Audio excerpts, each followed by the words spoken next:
예, 이제까지는 프리드만의 자유시장 경제 옹호자로서의 그런 측면을 살펴봤습니다.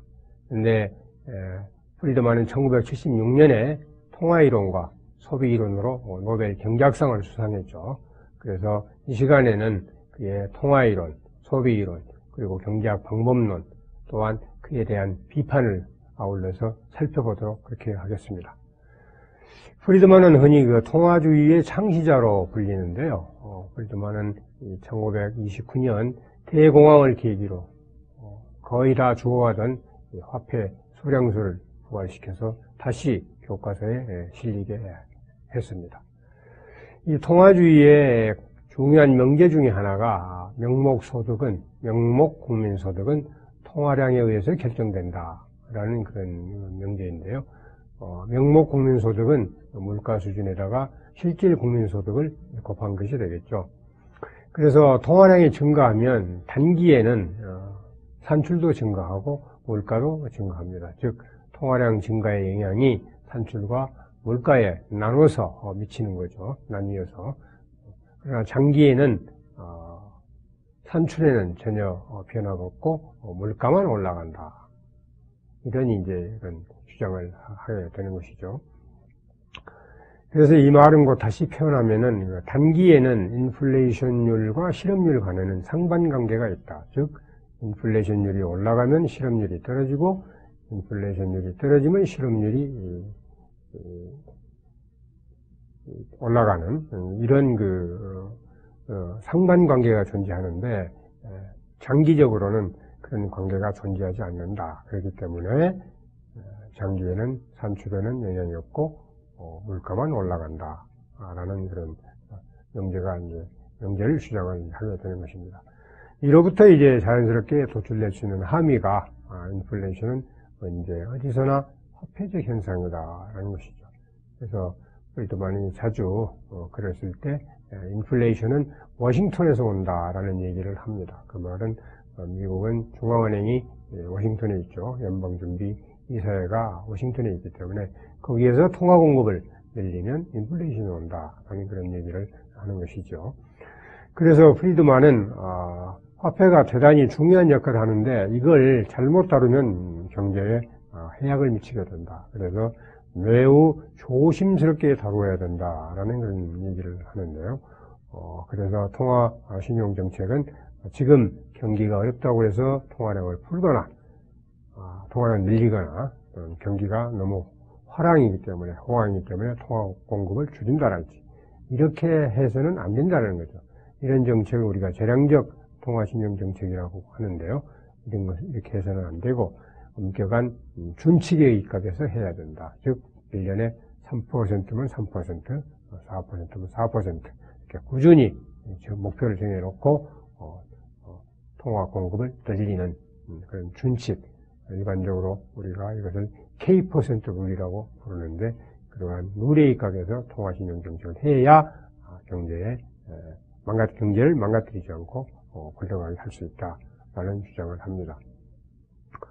대단히 훌륭한 이론인데요. 과연 이 통화 이론으로 금융위기를 설명할 수 있을까? 그러니까 1997년에 미국에서 발생한 글로벌 금융위기, 그리고 1929년에 발생한 대공황, 경제위기, 이런 것들을 설명할 수 있느냐 하는 그런 질문은 중대한 질문이 되겠는데요. 제 생각에는 설명하기는 어려울 것 같다. 그런 결론입니다. 그래서 이 문제는 나중에 소비 이론을 얘기할 때 곁들여서 함께 논의를 해보도록 그렇게 하겠습니다. 이제 소비 함수에 대한 것인데요. 그래서 프리드만이 1957년에 발표한 그런 책이 되겠습니다. 이 소비 함수는 처음에 케인스가 추측으로서 얘기한 것을 가지고 경제학자들이 발전시킨 것입니다. 그래서 케인스는 소비와 소득 관계에 대해서 세 가지를 얘기하는데요. 첫째, 소비는 소득에 의존한다. 즉, 소비를 결정하는 주요 요인은 소득이다. 이자율은 별로 영향을 미치지 않는다라는 게 첫 번째 사항이고, 두 번째는 한계 소비 성향, 즉 소득 증가분분의 소비 증가분. 이것은 0과 1 사이에 있다라는 것입니다. 그리고 세 번째는 평균 소비 성향, 즉 소득에서 소비가 차지하는 비중. 이것은 소득이 낮을 때는 그것이 높고 소득이 높아지면 낮아진다라는 그 세 가지 사항을 얘기를 했어요. 그런데 이제 케인스가 그런 얘기를 한 이후에 경제학자들이 자료를 수집해서 검증을 해보니까 과연 케인스 얘기가 상당히 잘 들어맞는다라고 이제 생각을 했습니다. 그렇다고 보면 2차 대전이 끝나고 이제 경제가 안정화되면서 소득이 증가하면 저축률이 높아질 것이 아닌가. 그러면은 이 저축률이 높아지는 게 소비가 줄어드는 거죠. 그래서 이 줄어든 소비를 비율이 줄어든다는 얘기입니다. 그래서 이제 투자나 정부 지출로 메꾸지 않는다면은 장기 불황에 빠질 우려가 있다라는 것이 이제 경제학자들의 걱정이었습니다. 그래서 이제 좀 더 자료를 수집하고 여러 가지 연구를 해본 결과 발견된 사항이 장기적으로는 소득이 증가해도 평균 소비 성향이 떨어지지 않고 그대로 유지가 된다라는 사실을 이제 발견을 했습니다. 그래서 지금은 이제 소비 함수에 대해서는 세 가지 사항을 설명을 해야 됩니다. 첫째, 특정 시점에서 가구별 소득과 소비 간의 관계를 봤더니 소득이 낮은 가구는 평균 소비 성향이 높고 소득이 높은 가구는 평균 소비 성향이 낮더라라는 그런 그 횡단면 자료가 보여주는 바를 설명을 해야 되고, 두 번째는 단기 시계열 자료, 즉 경제가 어떤 교란을 받았을 때 그것이 아직 해소되지 않은 기간 동안에 소득과 소비 관계를 봤더니 소득이 낮을 때는 평균 소비 성향이 높고 소득이 높을 때는 평균 소비 성향이 낮더라. 즉 단기 시계열 자료를 또 설명을 해야 됩니다. 그래프상에서 보면은 이게 단기 시계열 자료와 횡단면 자료가 보여주는 소비 함수는 저렇게 이런 식으로 이제 같은 모습을 보입니다. 그리고 세 번째는 이제 장기 평균 소비 성향이 일정하게 유지가 된다라는 세 가지 사항을 설명을 해야 됩니다. 프리드만은 이 세 가지 사항을 이제 항상 소득 가설, 즉 permanent income hypothesis라고 그러는데요. 주요 내용은 이렇습니다. 사람들의 소득 Y는 항상 소득과, 이 항상 소득이라는 것은 현재 소득은 물론 미래 소득을 모두 고려한 그런 소득이라는 것입니다. 그래서 소비는 이 항상 소득에 의존한다는 거예요. 항상 소득에 의존한다. 그리고 임시 소득, 아까 말씀드린 바와 같이 그 소득은 항상 소득과 임시 소득으로 구성되는데 소비는 항상 소득에 의존하는 것이지 임시 소득과는 무관하다. 그리고 항상 소득과 임시 소득은 아무런 상관관계가 없다.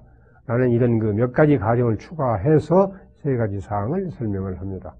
그래서 APC 하면 Average Propensity to Consume, 즉 한계 소비 성향이 다졌는데요.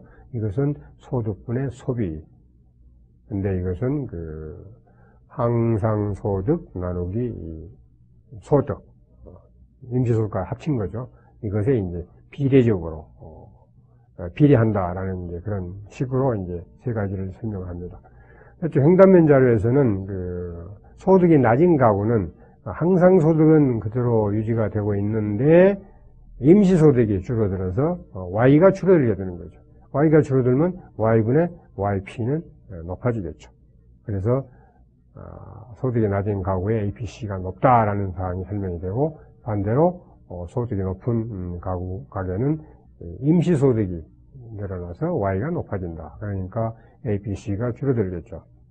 그래서 이제 횡단면 자료가 시사하는 바를 설명을 하고요. 단기에서도 소득이 감소한다는 것은 항상 소득이 감소한다기보다는 임시 소득이 감소해서 그렇다. 그래서 항상 소득은 그대로 있으면서 임시 소득이 감소하기 때문에 Y가 줄어들게 되겠죠. 그래서 소득이 낮을 때는 평균 소비 성향이 높게 나타나고, 반대로 소득이 높아진다는 것은 임시 소득이 늘어나서 그렇다. 항상 소득은 동일한 수준을 유지하고 있는데 그래서 Y분의 YP가 낮아지는 이런 현상을 이제 설명을 할 수가 있는 것이죠. 그리고 이제 장기에서의 소득 변화는 주로 항상소득의 변화다. 그래서 항상소득과 전체의 소득의 변화는 함께 간다. 따라서 비율이 일정하게 유지가 된다. 그래서 장기 평균 소비 성향은 일정하다라는 그 세 가지 사항을 프리드만은 항상소득 가설로서 설명을 합니다. 그런데 이 프리드만의 항상소득 가설뿐만이 아니고 그 모태가 되는 그것을 설명하려고 했던 그 케인스의 소비함수에 대한 라스바드라는 그 오스트리안 학파의 경제학자인데요. 이 비판은 상당히 혹독합니다. 날카롭죠. 그 내용을 좀 살펴보면 그래 1930년대에 소비와 소득 간의 안정적 상관관계가 있었던 것은 사실인 것 같다. 그런데 그것이 곧 소비함수를 의미하느냐? 그것이 소비함수라고 가정하는 것은 잘못됐다는 겁니다. 주된 이유는 역사적 자료에서 얻은 결론과 이론적, 즉 과학적 법칙이죠. 그것은 다른 것이다. 특히 중요한 것이 인간 행동에는 상수가 없다. 그 말은 인간 행동은 고정된 것이 아니다라는 얘기죠. 동일한 역사적 조건 하에서도 가치평가가 사람들의 가치평가가 달라지면 인간 행동은 변한다는 것입니다. 또한 역사적 조건도 얼마든지 달라질 수 있는 것이다. 그래서 인간 행동에는 상수가 없다. 이런 상당히 중요한 지적을 하고 있는데요. 라스바드나 이런 미세스류의 오스트리아 학파들은 인간 행동학이라는 것은 인간행위 자체로부터 이제 추론해서 이제 쭉 끌어내는 그런 사항들이 되겠는데요. 예를 들어서 이제 미세스 같은 경우는 인간은 좀 더 나은 상태로 가기 위해서, 좀 더 높은 행복 상태로 가기 위해서 행동한다. 라는 것을 이제 공리로 삼는 거죠.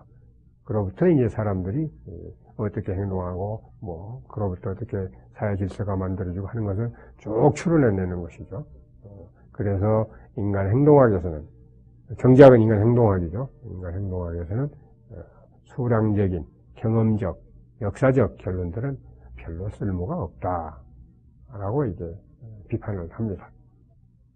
그렇다고 보면은 특정 소득에서 소득과 지출이 같을 수도 있고, 지출이 소득보다 많을 수도 있고, 소득이 지출보다 많을 수도 있고, 여러 가지가 이제 가능하게 되는 것이죠. 그렇다고 보니까 할 수 있는 얘기는 뭡니까? 안정적 소비 함수는 존재하지 않는다. 라고 이제, 호되게 비판을 하는 것이죠. 더구나 소비와 저축이 시간 선호에 의존한다면, 소비 함수는, 개인주의 소비 함수는 사실상 그 토대를 상실하게 된다라는 비판을 할 수가 있습니다. 시간 선호라는 것은 사람들이 미래의 자원보다 현재의 자원을 더 선호한다는 것인데요. 쉽게 얘기해서 1년 후에 100만 원과 현재의 100만 원 중에서 어떤 것을 더 선호합니까? 라고 물어보면 당연히 나는 현재의 100만 원이 더 좋다라고 이제 얘기를 한다는 것이죠. 그러니까 미래의 자원보다는 동량의 같은 종류, 같은 양의 현재의 자원을 더 선호한다는 것이 시간 선호입니다. 이것은 주관적인 것이죠. 그리고 이 주관적인 시간 선호에 따라서 사람들은 자신의 소득과 부를 소비와 저축으로 배분을 하게 됩니다. 미래의 자원에 비해서 자원보다 현재의 자원이 선호되기 때문에 미래의 자원은 현재의 자원에 대해서 할인되는 것이죠. 반대로 얘기하면 현재의 자원은 미래의 자원에 대해서 할증된다. 그 할증률 또는 할인율이 바로 이자율이다라는 것이죠. 그래서 사람들의 시간 선호가 이제 이전보다 더 미래지향적이 됐다면 소비를 줄이고 저축을 늘리겠죠. 미래지향적이 됐으니까 미래의 자원을 현재의 자원에 대해서 덜 할인한다는 것이죠. 그래서 이자율이 내려갑니다. 저축 늘어나고 이자율이 내려가요. 이것은 동시적인 현상입니다. 동시적인 현상이라는 것은 동일한 현상을 동전의 앞면과 뒤에서 보는 것과 같다라는 거예요. 저축이 늘어나니까 이자율이 내려간다. 이렇게 얘기하는 것은 옳지 않고, 사람들이 시간 선호가 변하는 저축과 이자율이 함께 동시에 변한다. 이렇게 얘기하는 것이 이제 옳은 것이죠. 그래서 이 금융위기는 바로 이 시간 선호 이론을 가지고 우리가 설명을 할 수가 있는데요. 중앙은행이 어떤 이유로 저금리 정책을 실시하면서 통화 공급을 늘리면 시중 이자율은 내려가죠. 시중 이자율은 내려가는데, 그것이 이제 상당히 오랫동안 지속이 되면은 자본과 기업가들은, 사람들의 시간 선호가 좀 더 미래지향적으로 변했구나. 그래서 저축을 많이 하고 소비를 줄이는구나. 저축을 많이 하면 미래에도 소비를 많이 하겠다는 거죠. 그러면 거기에 따라서 나는 투자가 따라가게 되죠. 자본과 기업가는 그걸 보고 따라가게 된다는 얘기입니다. 그런데 나중에 보니까 그것이 인위적으로 조작된 그런 이자율이었다. 즉 사람들의 시간 선호가 좀 더 미래지향적으로 변해서 이자율이 낮아진 게 아니고 정부가 인위적으로 통화 공급을 조작해가지고 이자율을 낮췄다. 그런데 그것을 자본과 기업가들이 착각한 거예요. 그래서 투자를 하기 시작합니다. 그런데 다시 이자율이 올라가고 보면 아니라는 거예요. 실제로 저축은 늘어나지 않았습니까? 그래서 지금까지 하던 투자 프로젝트가 중단되고 이제 완전히 폐기되는 것이죠. 이게 말하자면 이제 금융위기인데요. 그러니까 경제의 소비 구조와 경제의 공급 구조가 어긋나 버리게 된다는 것입니다.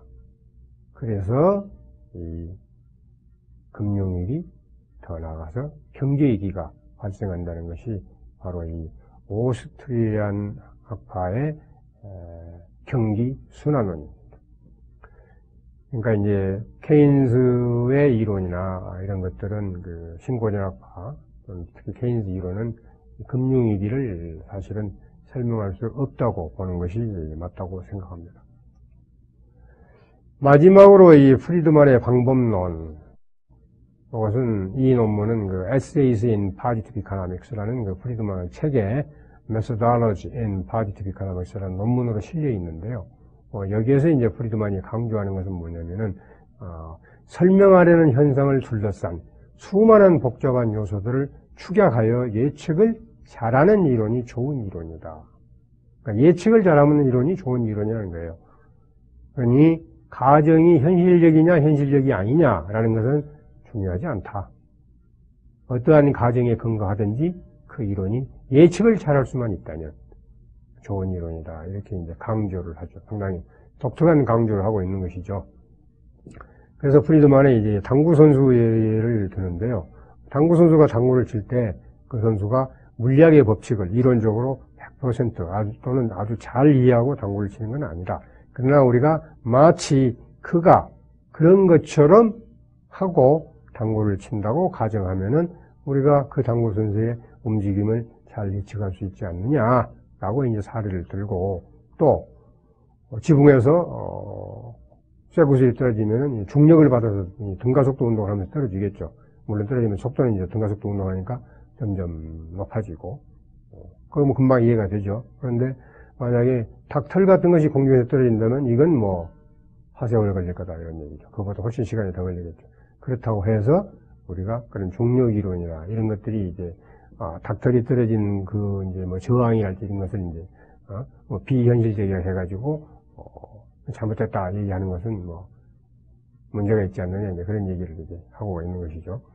그런데 이런 현상들은 물론 물리적 현상이기도 하지만 간단한 현상들이에요. 그래서 이제 하이에크는 이제 이렇게 비판을 하고 있습니다. 복잡한 사회 현상은 원리 설명이 가능할 뿐이다. 그래서 우리가 고작 알 수 있는 것은 그 패턴, 시장 질서 같은 것도 하나의 패턴입니다. 패턴으로 인식하고 그리고 예측을 하는 것도 뭐 큰 틀에서의 어떤 그 패턴 예측 정도 할 수 있을 뿐이지 구체적으로 우리가 예측할 수 있는 것은 아니다. 그리고 우리가 축약해서 복잡한 사회 현상을 축약해서 보니까 구체적인 사항에 대해서는 그 예측 능력이 감소하는 것은 필연적인 것이다. 이렇게 이제 얘기를 하면서 프리드만의 그 연구 방법론을 비판을 하는 것이죠. 더구나 인간의 목적, 의도, 믿음 등을 다루는 사회과학은 소리 모형을 만든다거나 그리고 또 계량화로 분석한다는 것은 불가능한 것이다. 라는 그 비판을 하게 됩니다. 또 이제 마지막으로는 이제 비현실적 가정을 프리드만의 방법은 기반으로 해서 추론을 이끌어내고 그래서 예측을 하는데 그 예측만이 현상과 비교되므로 그러한 그 현상이 어떤 원인 등에 의해서 일어났느냐 하는 것을 설명할 수가 없다라는 그런 맹점이 있게 되는 것이죠. 그래서 프리드만은 평생에 두 가지를 후회했습니다. 가장 크게 후회한 것은 첫째, 케인스가 일반 이론이라는 책을 냈을 때 그 책에 대해서 비판적 논평을 하지 않았다는 것. 하야크는 그렇게 생각했죠. 이분이 또 시국 산업문 정도를 또 하나 발표했구나 라고 생각하면서 논평을 안 해버렸는데 그 책이 바로 대공황 이후에 전 세계를 휩쓰는 그런 책이 되어버렸다. 그때 내가 참 잘못했구나 라는 그 후회를 했고요. 두 번째는 바로 프리드만의 방법론에 대해서 비판하지 않았다는 것을 아주 뼈저리게 후회했다라는 그런 해고담을 하이에크 on 하이에크라는 책에서 자전적 문답인데요. 거기에서 고백을 하고 있습니다.